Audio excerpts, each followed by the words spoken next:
반갑습니다. 오늘은 여호수아 아니 이사야 6장 말씀을 나눕니다. 성경 여섯 번째 책은 여호수아입니다.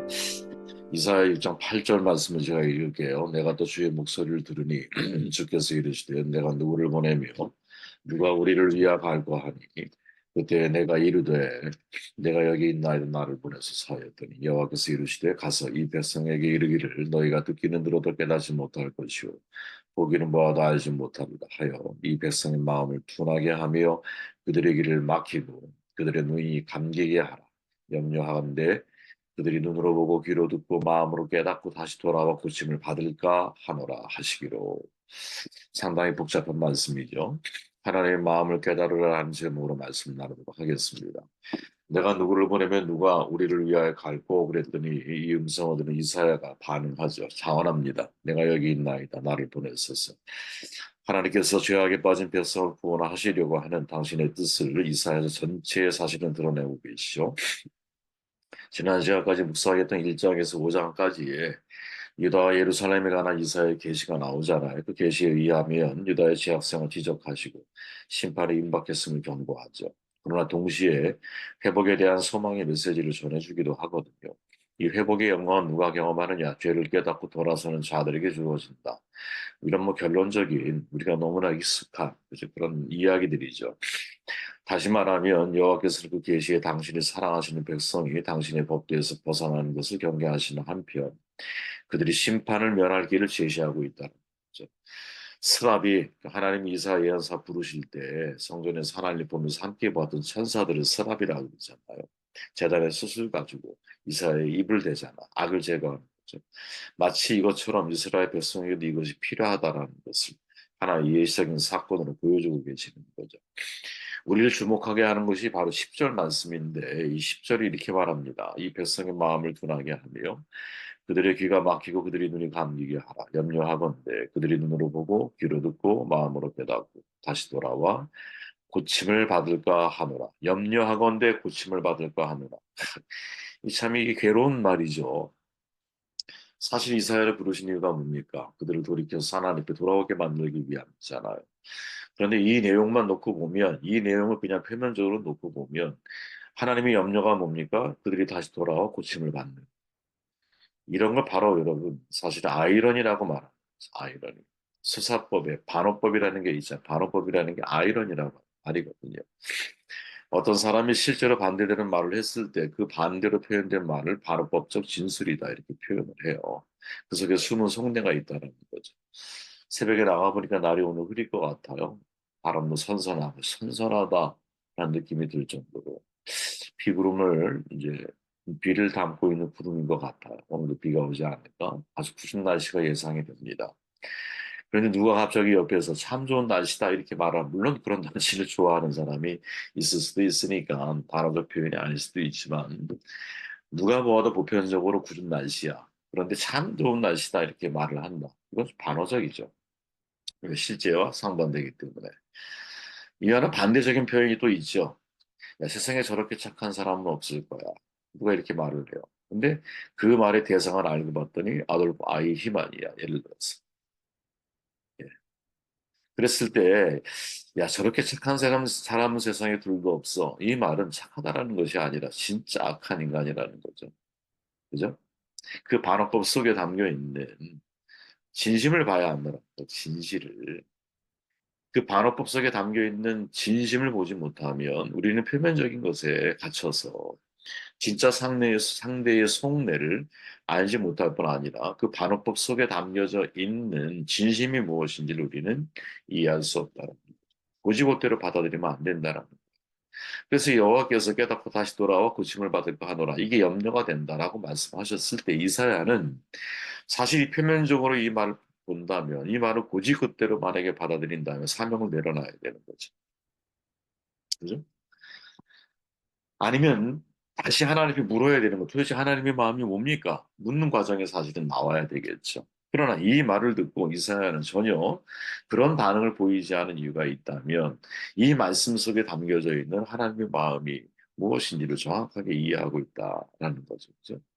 하나님이 이렇게 표현하시는 것은 마음이 너무 상하셨고 저들에게 기회를 주어도 그 기회를 자꾸 잃어버리고 놓치는 거죠. 그래서 그 하나님의 마음을 내가 깨닫게 될 때 어떻게 내가 나에게 주어져 있는 사명을 하나님의 마음을 따라 불타오르는 열정을 가지고 그 사명을 감당하는 사람이 될 수 있는 거죠. 문하세에 의해 전설에 의하면 순교를 당할 때까지 톱으로 켜 죽음을 당했다 그러잖아요. 말이 그렇지 사람을 어떻게 톱으로 켜 죽일 수 있겠습니까? 얼마나 고통스러웠을까요? 물론 그 고통 속에서 하나님의 육체의 신비가 있으니까 어떤 엔돌핀 같은 거 그보다 더 강력한 도파민 같은 것들을 분출시켜서 고통 없이 뭐 사실 뭐 죽음을 맞이할 수 있게 했을 수도 있겠지만 어쨌든 그 상황을 놓고 볼 때는 그죠? 그런 죽음을 불사하고 하나님 마음을 따라 사명을 감당하는 그런 사람이 될 수 있었던 거죠. 근데 그중에 우리가 오늘 주목하려고 하는 것은 하나님의 이 반어법적인 표현 속에서 이사야가 보이고 있는 우리가 성경에 드러나 있지 않지만 이사야가 생각했을 법한 것들이 무엇인지를 한번 고민해보는 시간을 저와 여러분들이 가졌으면 좋겠다. 이런 마음입니다. 이사야의 말씀을 그대로 여러분, 제가 왜 이걸 중요하게 다뤘느냐? 예수님이 그대로 이 말씀을 적용하신 적이 있거든요. 마가복음 4장 11절에 보니까 이르시되 하나님 나라의 비밀을 너희에게는 주었으나 외인에게는 모든 것을 비유로 하나니 이는 그들로 보기는 보아도 알지 못하며 듣기는 들어도 깨닫지 못하게 하여 돌이켜 죄사함을 얻지 못하게 하려 함이라 하시고 그대로 차용을 하죠. 누가? 예수님께서.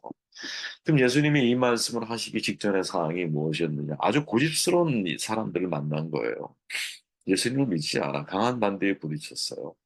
그러니까 3장 5절에 보니까 그들의 마음이 완악함을 탄식하사 노하심으로 이렇게 표현하죠. 하나님의 마음이 그대로 표현되어지는 거죠. 예수님이 말씀하시는데 이 말씀을 불신하고 있는 것에 대한 화가 예수님이 지금 났어요. 그래서 탄식하고 노하셨어요. 그 말씀을 받아들이기는 고사하고 예수님을 미쳤다라고 말을 해요. 3장 22절에 가니까 서기관들이 그가 바알세불이 집혔다 하며 또 귀신의 왕을 힘입어 귀신을 쫓아낸다라고 말할 정도. 예수님을 귀신 들린 사람이라고 표현한 거죠. 그리고 이 말을 들은 예수님이 얼마나 역정이 나셨는지 29절에 가보니까 누구든지 성령을 모독하는 자는 영원히 사심을 얻지 못하고 영원히 한 죄가 되느니라라고 저주받을 것을 언급을 하고 있죠. 그러니까 이스라엘을 통해 이스라엘을 경고하고 계셨던 여호와 하나님의 심정과 마가복음에서 지금 예수님의 심정이 다르지 않다. 아주 유사한 거야 지금. 그래서 반어적으로 표현한 거예요. 염려하건대 그들이 고침받아 돌아올까 한다. 라고 하는 이 하나님의 마음 속에 사실은 예수님의 마음도 같은 마음인 거죠. 이런 반어적인 표현. 여러분 인생을 살다 보면 저는 그런 생각을 많이 해보게 돼요. 우리가 하나님의 마음을 잘 이해하지 못할 때가 많아요. 하나님의 마음. 그죠? 특히 어떨 때 그럴까요? 내가 신앙생활을 열심히 할수록 고난이 나에게 찾아올 때. 이거 완전히 반어적인 상황 아니에요? 나는 진실되게 목회자가 되고 싶다. 그 삶은 더 어려워져. 이게 진짜 반어적인 상황 아닙니까? 어려울수록 정말 더 마치 바리새인들의 의처럼 더 내가 하나님 앞에 하나님 중심으로 물질도 하나님 중심으로 어려워도 하나님 걸 먼저 늘 그렇게 살아가려고 애를 써. 그런데 상황은 호전되지 않아. 여러분 이거 엄청난 반어적인 상황 아닐까요? 그죠? 여러분 지금 이런 상황에 서 있지 않습니까 혹시? 이런 마음의 진통, 신앙적인 고통이 여러분들의 마음 가운데 있지 않습니까? 여러분, 이럴 때 정말 우리가 하나님 앞에 깊이 예배하는 사람이 되어야 되거든요. 어제 우리 전사님께서 예배에 대한 중요한 본문을 가지고 훌륭한 메시지를 전달해 주셨는데, 제가 개인적으로 말씀드렸죠. 제 개인이 생각하는 예배가 뭘까? 저는 하나님과 호흡하는 방법을 터득하는 시간, 아니, 하나님과 함께 호흡하는 시간이 바로 예배다. 라고 저는 생각을 하거든요. 저는 한 인간이 여러분 세상에 태어났을 때 하나님이 생기고 생명이 되게 하셨을 때 세 가지 세계를 산다고 저는 생각을 해요. 첫째는 자궁 속에 세계가 있어요. 근데 그 속에 삶은 호흡이 내가 아니에요, 여러분. 어머니의 호흡이 나의 생존과 직결돼 있어. 그 엄마 호흡을 따라 내가 살아가는 거야. 아이는 뱃속의 아이는. 그죠? 그 아이가 세상에 태어났어요. 현실 속에 세상이 열리죠. 현실 속의 세계가. 그때는 자가 호흡을 하는 거야. 그죠? 근데 자가 호흡을 하는 인간이 범할 수 있는 최고의 실수가 뭐예요? 내가 주인인 줄 알아, 인생에. 인생에 내가 주인인 줄 알아. 아니거든요.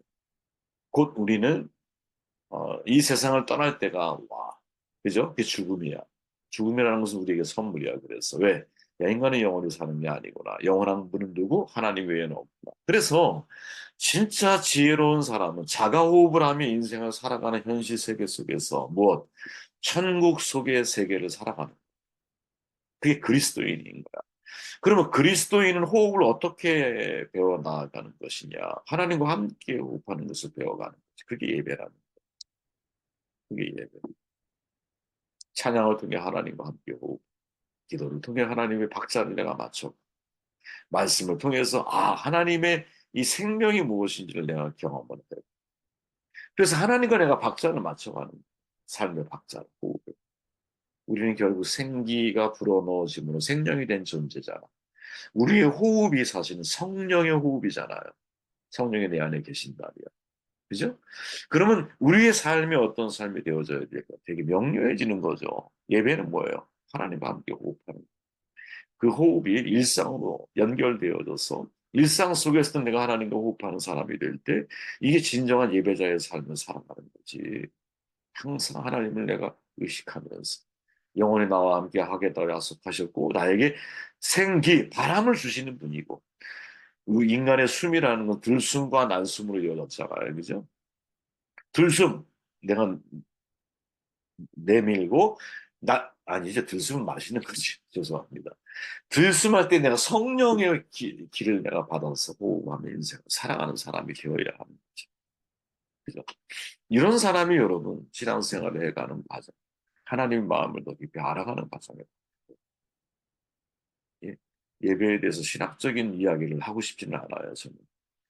그러나 신학적인 이야기를, 이건 객관적인 신학이라 그래요. 객관적인 신앙. 이 신학적인 걸 주관적인 신앙, 즉 나의 신앙으로다가 그러니까 신학은 객관적인 신앙이라고 표현하고 신앙은 주관적인 신앙이라고 표현을 하거든요. 이 두 가지가 다 있어야 돼.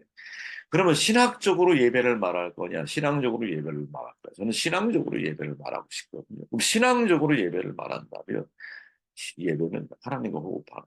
그래서 하나님의 마음을 더 깊이 알아. 하나님의 마음 더 깊이 내가 알아.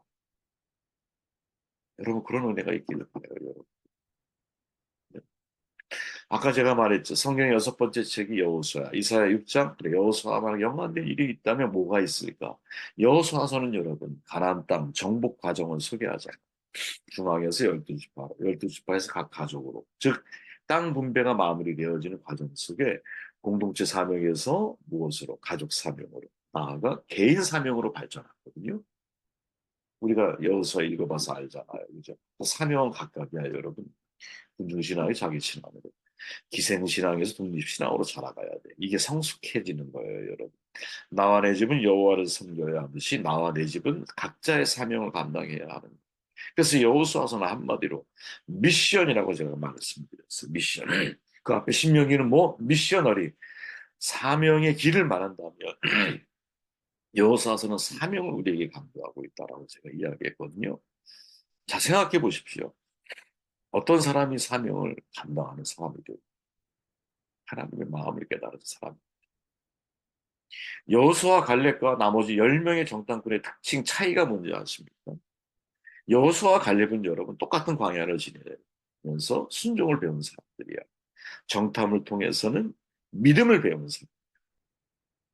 나머지 사람들은 광야를 통과하면서는 불만을 배운 사람. 정탐을 통해서는 불신을 배운 사람이거든요. 자, 환경과 상황이 달라질 게 뭐가 있습니까? 똑같은 상황에 그들은 노출되어 있거든요. 근데 눈에 보이는 환경보다 하나님을 더 두려워하는 마음을 배우는 거죠. 즉, 반어적 상황 이해라고 표현할 수 있는 거죠. 반어적이 아이러니라는 말이 아이러니 영어로는 반어적 상황 이해. 이게 여러분 우리의 믿음일 수 있다는 거죠. 자, 우리에게 적용해 봅시다. 아까 얘기했어요, 여러분. 마치 요셉처럼 내가 하나님 앞에 신실하게 살아가려고 할수록 점점 더 어렵고 곤경스러운 상황이 내 앞에 펼쳐져. 이걸 어떻게 이해해야 할까? 하나님이 나를 사랑하지 않는 겁니까?